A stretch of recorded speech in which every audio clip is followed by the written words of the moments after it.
So last time on the retrospective, we took a look at the start of the franchise and what makes a great 2D platformer for the character. During the mid-90s, game developers were transitioning to the world of 3D.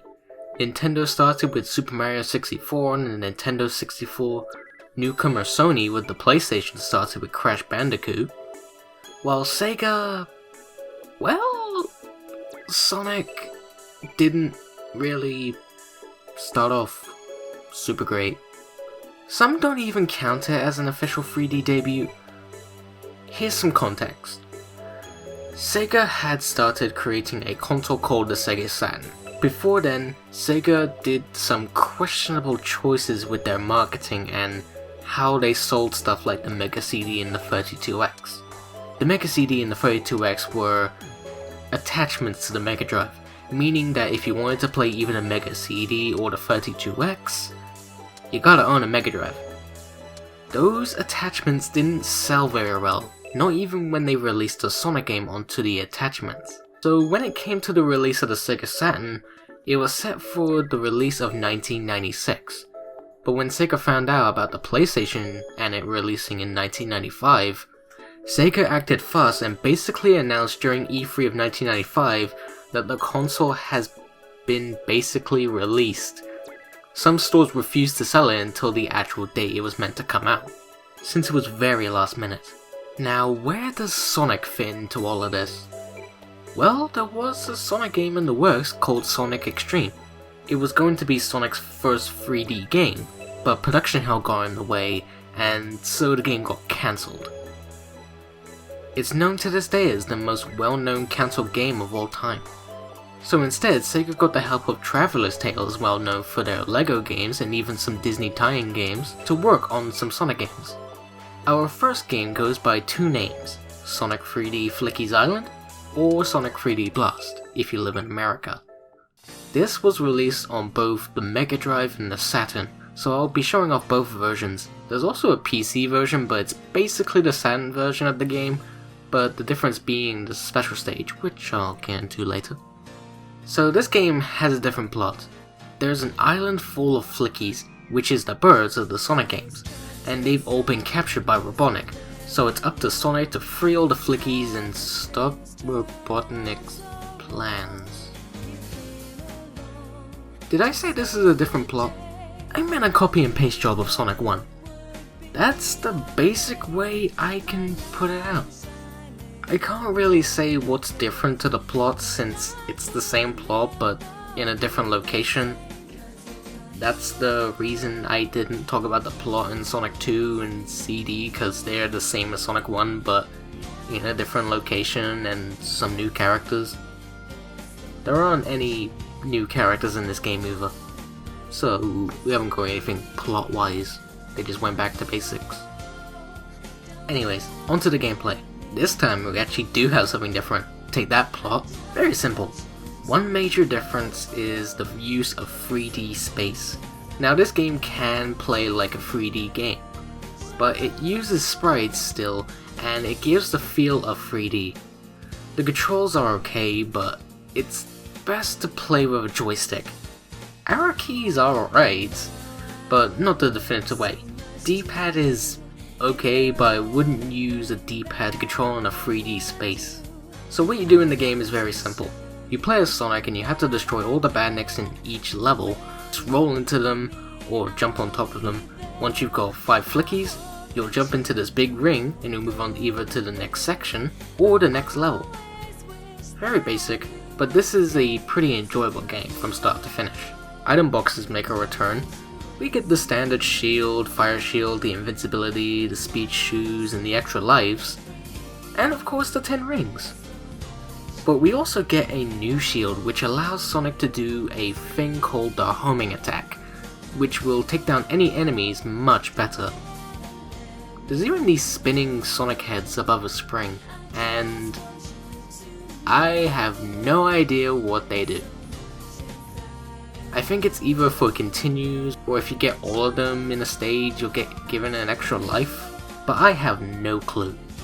One major problem about this game is a fixed camera position and the depth perception of landing on a platform when you're platforming, you better hope you landed in the right spot, cause I can't stand how the depth perception is.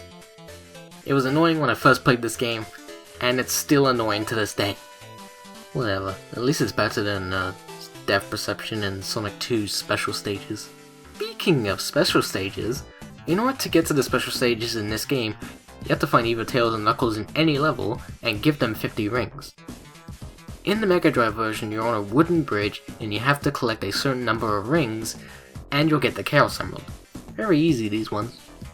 In the Saturn version, you have to do the half pipe from Sonic 2, but at least the depth perception is much better. And in the PC version, you have to go through a downgraded half pipe that is really easy to do. It's like if this was the alpha version of the Saturn special stage, or a scrapped version of the Mega Drive one. Either way, I'd rather play these than Sonic 2's any day. All you get is a good ending when you get all the Chaos Emeralds, as expected. Boss fights are really easy. It'll take some time to get the hang of them with the depth perception, but it'll be easy after that. Graphically, the Mega Drive version looks pretty good and quite impressive, but this isn't the first time we've had 3D sprite renders in a 16-bit game. I will say it still looks impressive. The Saturn version looks gorgeous, even adds a weather feature to the levels, and even some extra stuff that the Mega Drive version isn't able to do. The PC version is the Saturn version, but without the weather effects, so there really isn't anything other than that.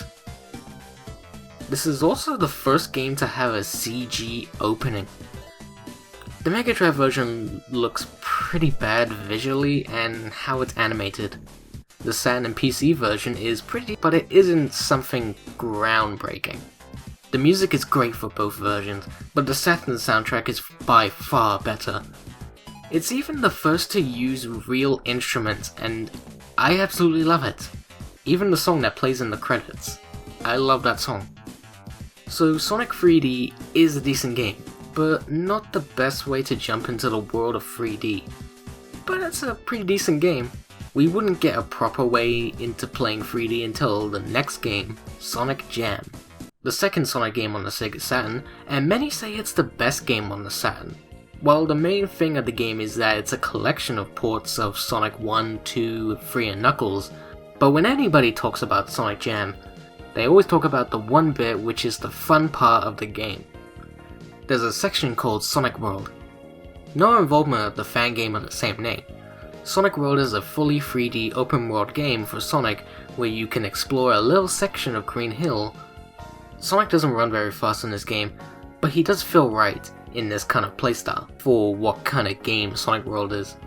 In this section of the game you can either just explore around this only section of the game, look inside one of the buildings for some cool stuff like character bios, video clips of Japanese adverts of the games, a trailer to the Sonic OVA, look at the character art that was made from the start of the franchise up until this game's release, or listen to some music from the 16-bit games. If that's not your thing, you can step onto this button and they'll give you little tasks to do, like collect a number of rings, grab onto Tails flying in the air, get all the checkpoints. Once you've done all of them, you can go through this big ring and you've beaten the game. Yeah, that's not a lot to a game, since this mainly is a collection game. But I thought it was worthy to talk about for a little bit. Even in the ported 16-bit game, you can play it normally, or you can play an easy mode version of the game. Whatever you like, really. Alright, we have one more game on the Sega Saturn to talk about. This would be Traveler's Tales' second and last game on Sonic, while Sonic Jam was a game by Sonic Team. So, Traveler's Tales decided to make their final game into a racing game. Only this time the characters weren't in cars. Well, almost all of them. This game we're looking at is called Sonic R. Some may either hate this game or think it's a pretty enjoyable game. This was Sonic's first racing game on consoles, and his only where he races on foot.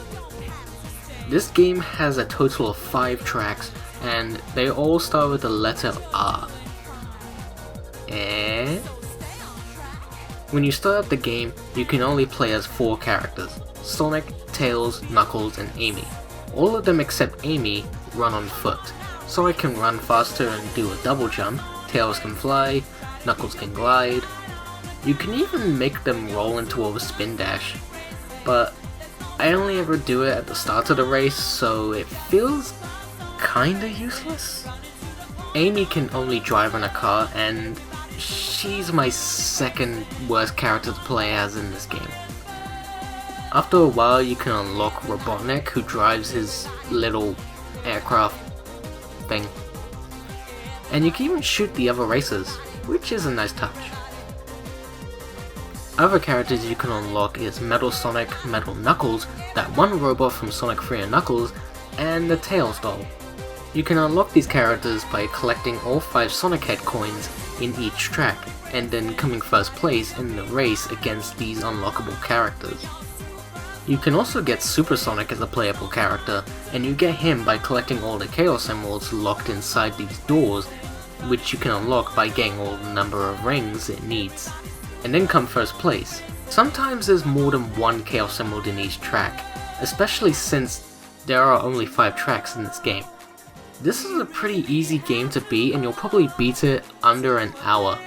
There is some multiplayer stuff in the game, and if you want to, you can play some other mini games like tag, or you can get some balloons. Alright.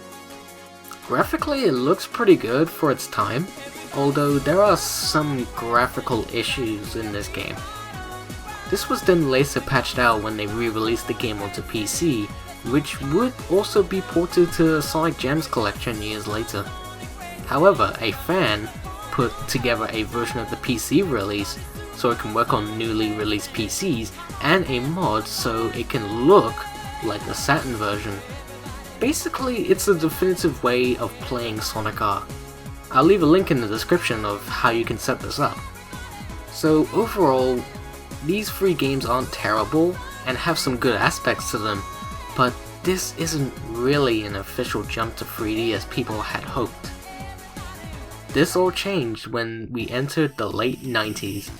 Tune in to part 3, where I take a look at Sonic's official 3D debut. See you then.